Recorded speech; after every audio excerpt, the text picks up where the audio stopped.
Сәлем достар, бүгін сіздермен видео шақыру, яғни онлайн шақыруды немесе фонды толық жасап үйренетін боламыз. Сол үшін біз Google-ға кіреміз, сол жерге Canva деп жазатын боламыз. Canva деп жазып алдық. Мұнда бізге Canva приложениесін ашамыз. Яғни Canva приложениесі canva.com деген официальный сайт бар сондай. Соған кіреміз. Үстін басқан кезде бізге автоматты түрде кіргізеді. Яғни мен бұл жерде электронды почтамен тіркеліп алғам. Сіздерде жоқ болса тіркелсеңіздер болады. Осында көптеген сторисқа, кез келген билет жасауға арналған мына жерде бөлімдер бар. Осы жерде мен қазір YouTube форматтағы видеоны жасап көрсететін боламын. Яғни 16:9 форматындағы видеоға кірдім.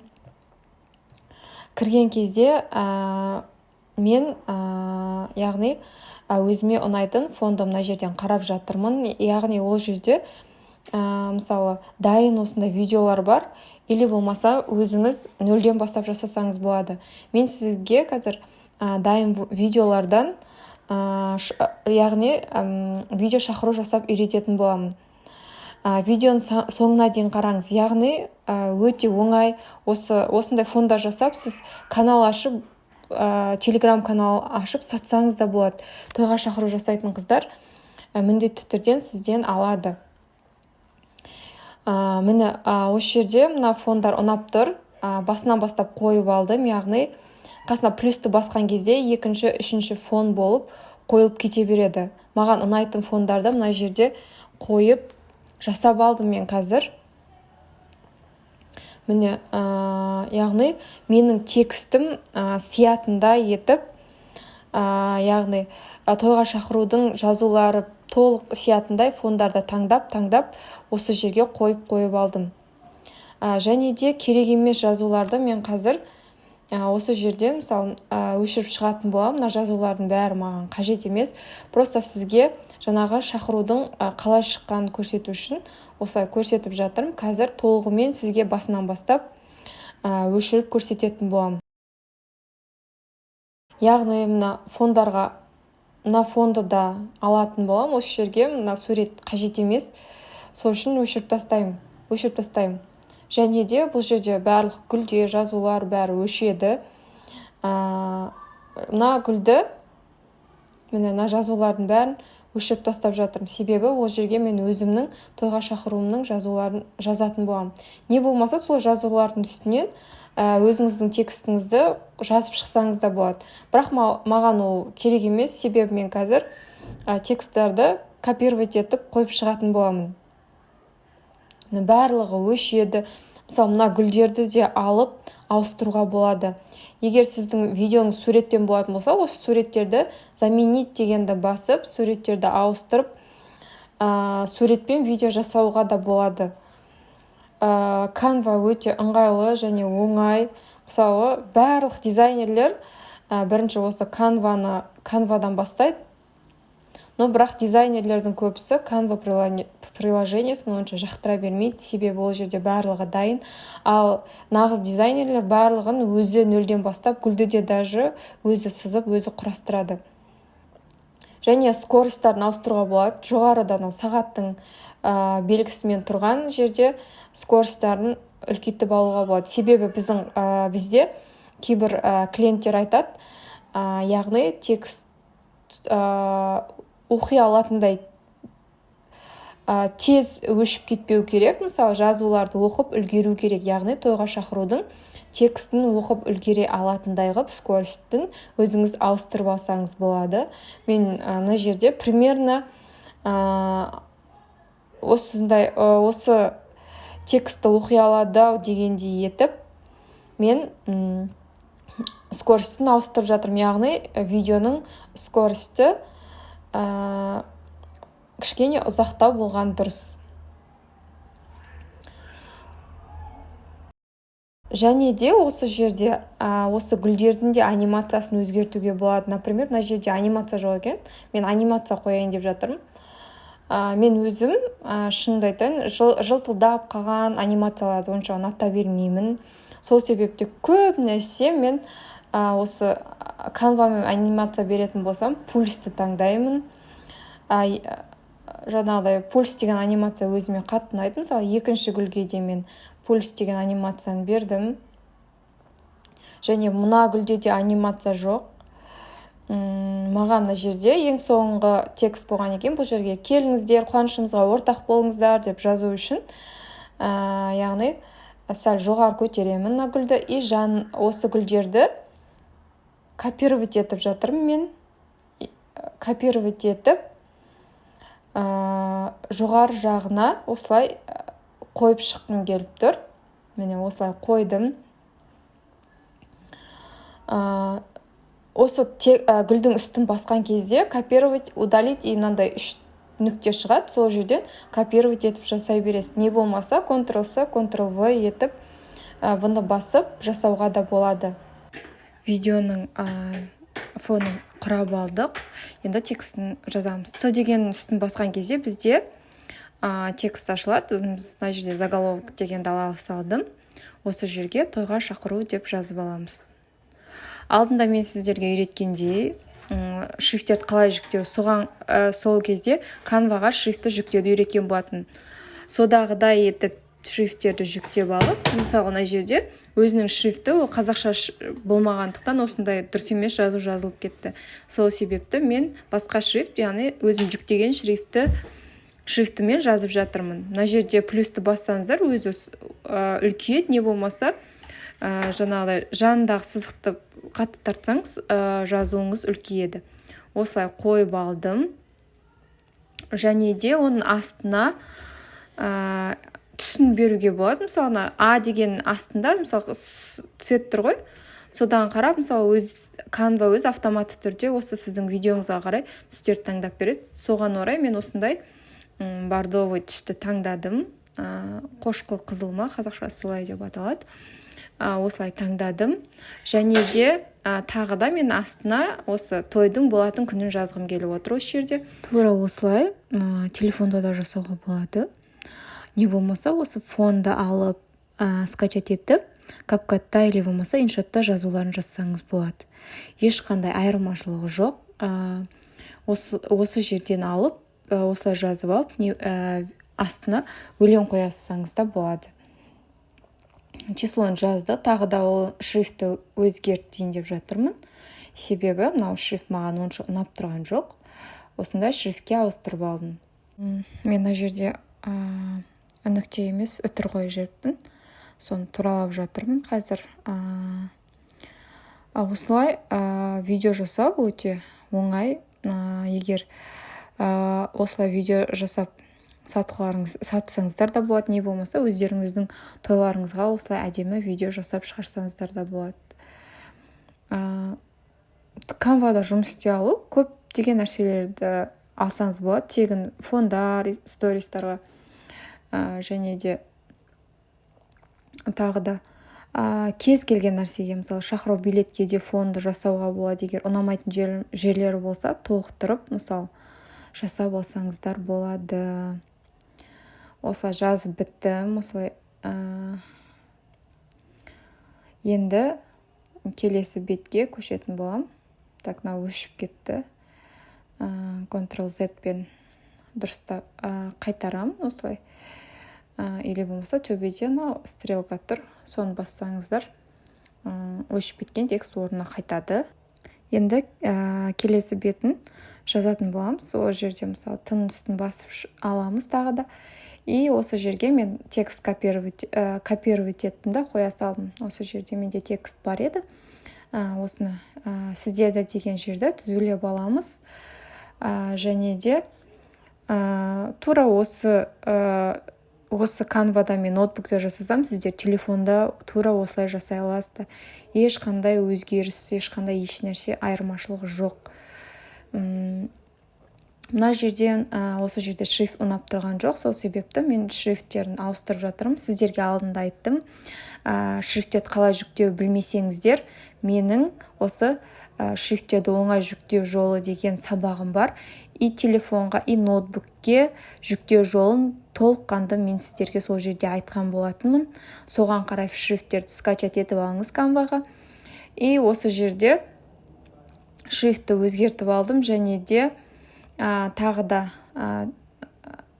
мына жерде мысалы сізге шақыруға осылай заказ берсе, осылай адамдар осылай жазып береді, осыны копировать етесіз, жаңағы Canva-ға келіп, или болмаса CapCut, InShot қандай приложениеде жасайсыз видеоны, соған әкеліп осылай скопировать етіп қоя саласыздар. Мына жерде де мысалы текст маған ұнап тұрған жоқ, сол себепті жаңа шрифттің үстін басып скачать еткен шрифттерімізді осылай өзгертіп аламыз. Егер сізге кішкентай болып тұрған болса, осылай тартып, не болмаса плюстің үстін бассаңыздар, шрифт үлкейеді, және де оның түсін өзгертіп алсаңыздар болады.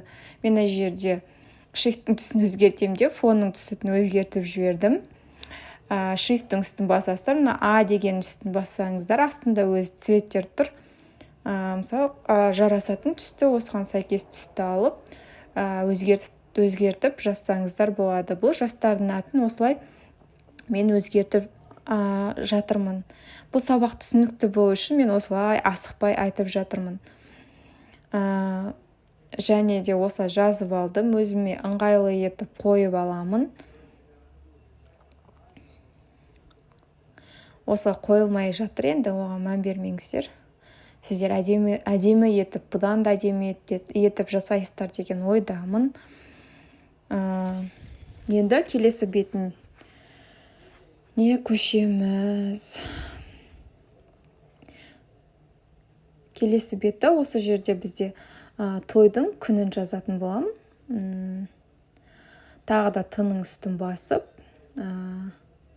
текстін үстін на жерде тұр, добавить заголовок или болмаса добавить подзаголовок деген үстін бассаңыздар, осылай тексттер жазыла беретін болады. Той салтанаты деп жазып аламыз осы жерде. Менде қос нүктені таппай осы жерде отырмын. Міне тауып алдым. Енді қайтадан қазақшаға аударып шрифт ауыстырып аламын мына жерде.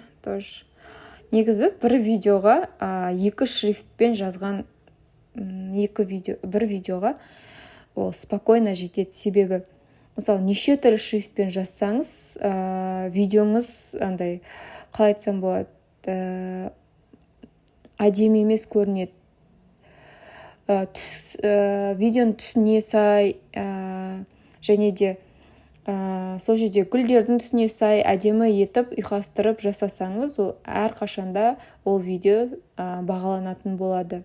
Мен шыны керек, бір видеоға екі шрифт, не болмаса максимум үш шрифт, көбінесе екі шрифт пайдаланамын.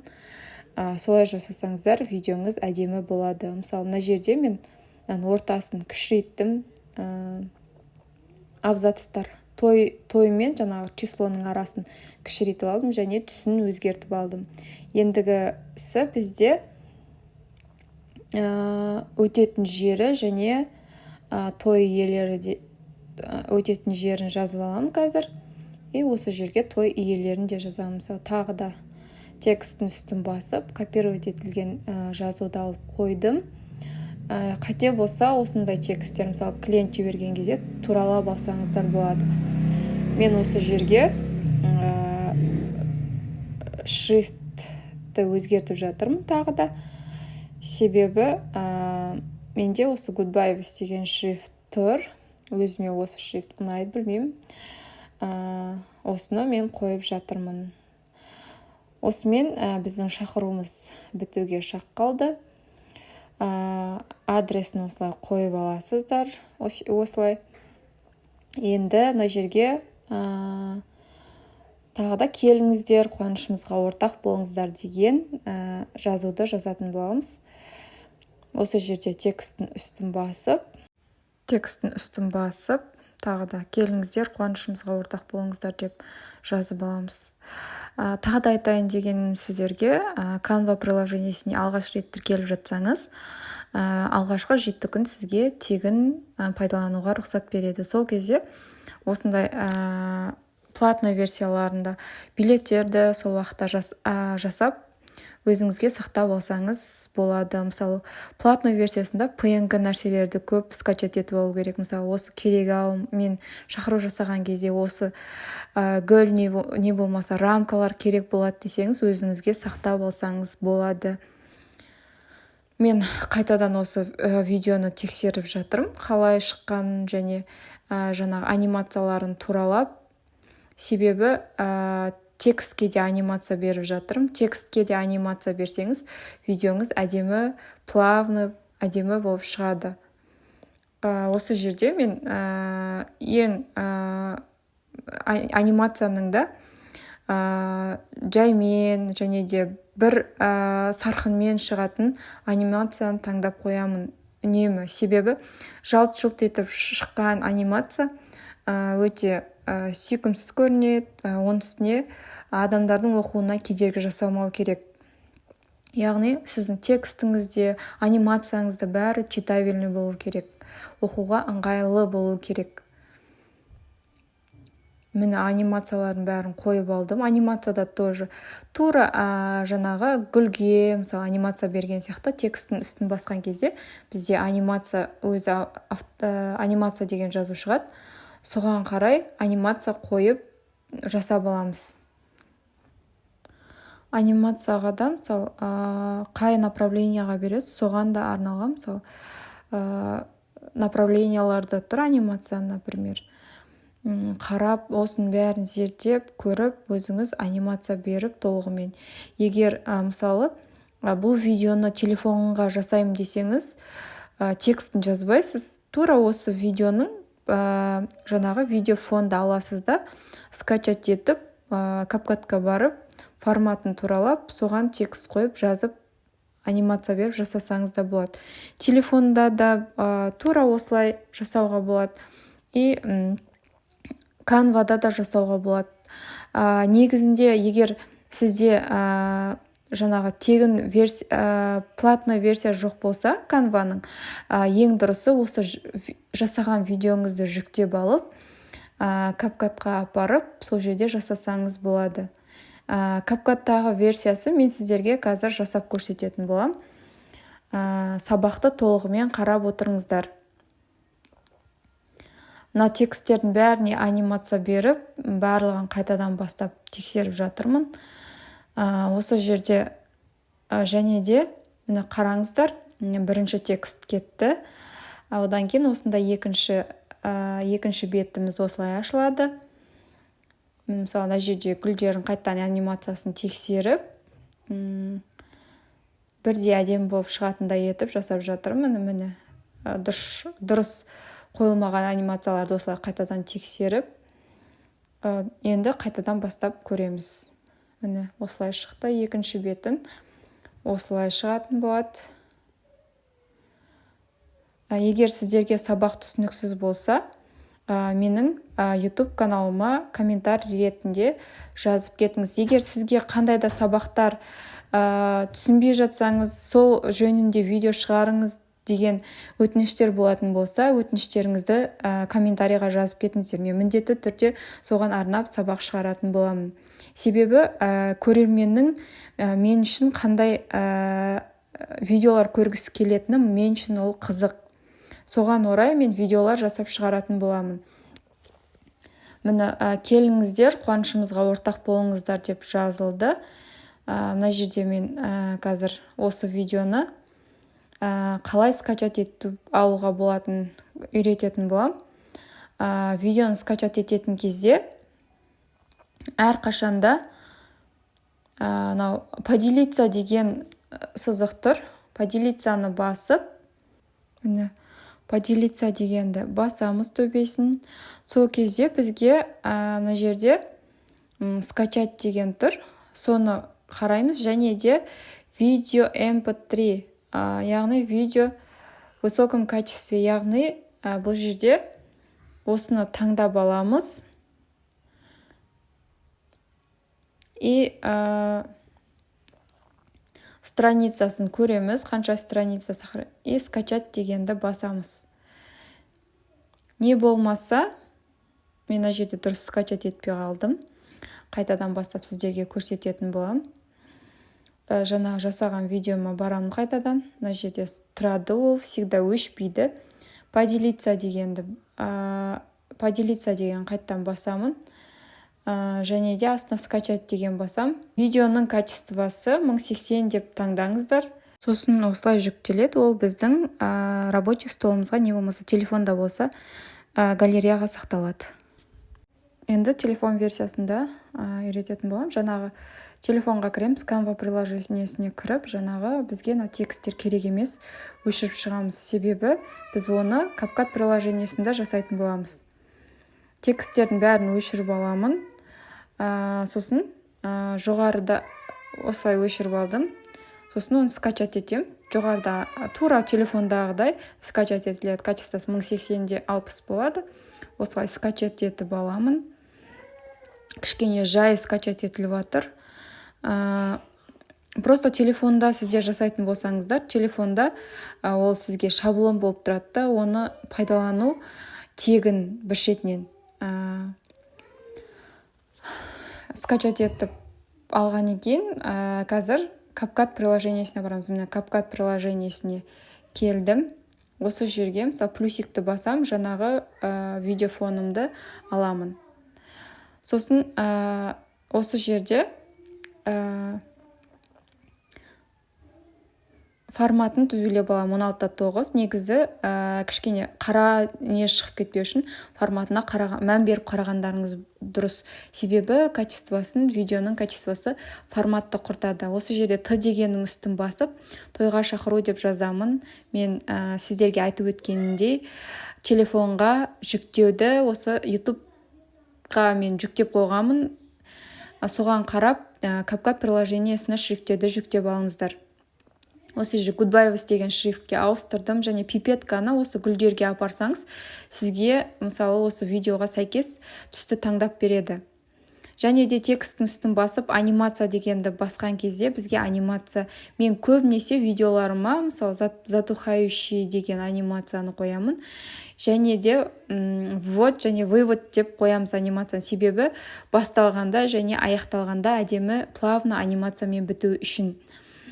Сосын тағы да осы жерді егер қиятын болсақ, осының ортасын басқан кезде бізде переходтар қойылады. Переход қойғанда видеоны әдемі плавно шығуына өте орасан зор үлесін қосады. Және осы жерде мен текстті жазу үшін копировать етілген текст аламын осы жерден. Мысалы клиент сізге осылай текст жібереді, осыны алып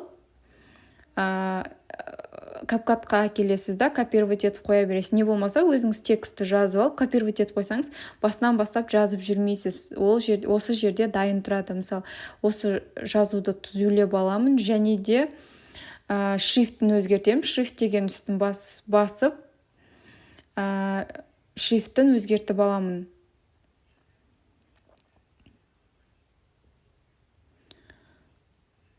Осы жерге қазір жаңағы жастардың аттарын қоятын болам. Ортасын себебі ашып қойдым.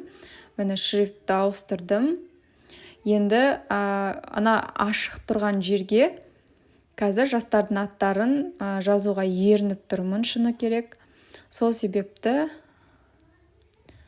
анимациясын қойып алдым бұның да. Анимация тоже. Вот затухающие, вывод, отделение деген анимация қойдым. Жастардың атын скачать етіп алдым. А деген үстін басып, сол жерге аттарын қоятын боламын. Осы жерде кішкене басқаша осы Goodbye деген шрифтті қойып жазып жатырмын. Негізі басқа да шрифттар бар. Просто мен сіздерге жаңағы басынан бастап жасағанда осы шрифтті таңдаған болатынмын. Бұған да анимация береміз. Бәріне бірдей анимация берген видеоның әдемі шығуына септігін тигізеді. Анимацияны бердім. Енді мына жерге жазып алам. Той салтанаты деп. Той салтанаты. Бұл жерде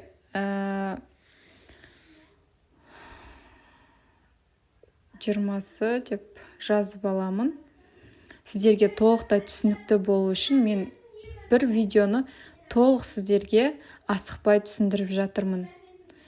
Видео шақыру осылай жасалады, құрметті достар. Енді бұған да анимация беремін тоже. Затухающий деген. Сіздер қаласаңыздар кез келген анимация берсеңіздер болады. Бұл жақта анимацияның түрі өте көп. Мен өзіме жаныма жақын деген анимацияны алып таңдап қойып жатырмын. Тағы да мына жақта адресін аламын. Так, А деген үстін басып, мекен жайы деп жазып аламын. Және адресті, мысалы, клиент сізге осылай адресін толық жазып жібереді, астына копировать, ставить етіп қоя саласыздар. Өте оңай, осы шақырумен үйде отырып алып табыс таба берсеңіздер болады. Өте ыңғайлы, осы CapCut приложениесі даже ақшада кетпейді бұл приложениеге. Мысалы, мынаған да анимацияны бердім. Вывод және вот деген жасайым басынан және біткен кезде жасалатын анимацияны. Осылай анимация беріп болған екен. Мысалы, арасын, мысалы, абзацтарын, отступтарын, мысалы, дұрыстап алсаңыздар болады. А дегеннің үстін басып, келіңіздер және қуанышымызға ортақ болыңыздар деген қойып алдым. Осылай видеоны жасаймыз. Енді сіздерге музыканы қалай қою керек екенін үйрететін боламын. Ол үшін бізге Telegram канал керек. Telegram каналда Livebot деген бар. Сол жерде, мысалы, музыкаларды Liveботқа скачать етем. Осы Liveboттан скачать етілген музыкаларды, мысалы, мына жерде мен кез келген бір өлеңді қоя салайын деп тұрмын. Себебі маған қазір тез жасау керек болып тұр. Сол стрелканы басып, CapCut'ты таңдасаңыз, өз автоматты түрде видео өлең астына қойылады. Осы жеріне дейін, мысалы, сізге керек жеріне дейін қиып аласыз, қалғанын өшіріп тастайсыз. Музыканың үстін басып, высветание дегенді бассаңыз, аяқ жағы, мысалы, екіншісін басқан кезде сізде плавно аяқталатын болады видео. Осыны басуды ұмытпаңыз. Және де видеоны әрқашанда 1080-де 60 деген качествода жүктейміз. Ең жақсы видеоның качествосы осылай болады.